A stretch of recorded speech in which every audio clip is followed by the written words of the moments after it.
Well, we all like to see our children expressing their feelings in a healthy way, but what happens when that expression gets a little bit too intense? Dr. Lynn Kenny is going to show us how to handle that and get some of the responses that we would much prefer rather than, the acting out and all the other negative things that sometimes come with mishandled emotions. Good morning to you. Good morning. It's good to see you. Oh, it's lovely to be here. The moms at home who have intense children know that they've got intense children because those kids are melting down, they're having trouble with transition, so today we thought we'd help them. And by intense, it doesn't necessarily mean problem child. It just means that everything is big with their emotions, right? Exactly. They feel it. Think of the five senses. They see it more clearly. They smell it more deeply. They feel it more intensely. That's what the intense child is. It's big. I like that. And so how do you kind of harness that without breaking the spirit of it, because it is who they are? But how do you do that? Well, I think the first thing moms and dads need to do is not take it personally. If you've got an intense child, what happens is their sensory system is overwhelmed very easily. So first, help them identify where they're at and how they feel. Oh, yeah, that chocolate does really smell strong today. Or, oh, the lights are bright today. I understand that. And then that's step one. And then step two is help them metabolize that intensity by giving them a new skill set. And I actually brought one with me today. Oh, okay. Show me how it works. Okay, so imagine that you've got a mountain. This is called anger mountain or anxiety mountain. It can be any intensity mountain. What you want to do is tell your child that their choo-choo train needs to live in the station. And when their choo-choo train starts to go up anger mountain or intensity mountain or frustration mountain, what they want to do is use a skill to bring their train back to the station. Okay. So it could be a breathing skill. It could be touching. I might reach out and touch a child's hand, even in my office. I might say to a parent, may I have permission to rub your child's foot? Mm-hmm. Sometimes it takes being wrapped like a burrito. Just take a little blanket, wrap them around. You've got to find some sort of strategy that will help them bring their train back down into the station. What about parents who unfortunately haven't had access to this information until now, and they're dealing with a child that is just big in their emotions, and now it's manifesting itself in kind of disrespectful behavior, disobedience, because it just doesn't make sense to them, so they're acting out in a negative way.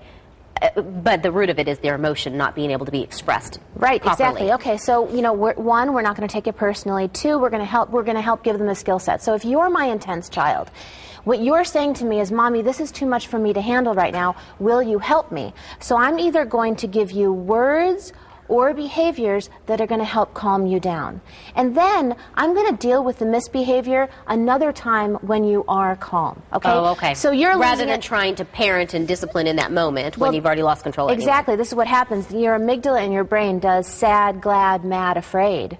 And so if your amygdala is active, then you're losing it. And that's not a time to engage the frontal lobes and talk about this behavior. What we got to do is just engage the body and calm down. So I've actually walked into a home where everybody was out of control and all the amygdalas were going boom, boom, boom, boom, and just sat in the kitchen. And the children circle around. They're like, what's this weird lady doing in our kitchen? Right. You calm them down first, and then you say, wow, the next time we really start to lose it, or the next time we really get upset on the way to school, what are we going to do about it? Let's decide a strategy. Let's write it down on the wall, and let's really make sure we're going to use it. What would you say to the parents that maybe they don't recognize that the root of the misbehavior is, in fact, the big emotions? Yeah, well, this is the thing. This is the simple... I think it's just their, what did I do wrong? Why are they misbehaving? Yes, exactly. And what happens is, in our society, we think that we need to punish our children in order really to satisfy our friends or our family. So what we say first is, if you've got an expectation for your child, can he or she do it? If my expectation is that you'll sit calmly here and have a nice conversation with me, look clearly in my eyes, converse back and forth, are you capable of doing that? If you're not, I'm going to help you. I'm going to put a little pillow there. I'm going to tap you on the shoulder and say, Stephanie, look at Dr. Lynn.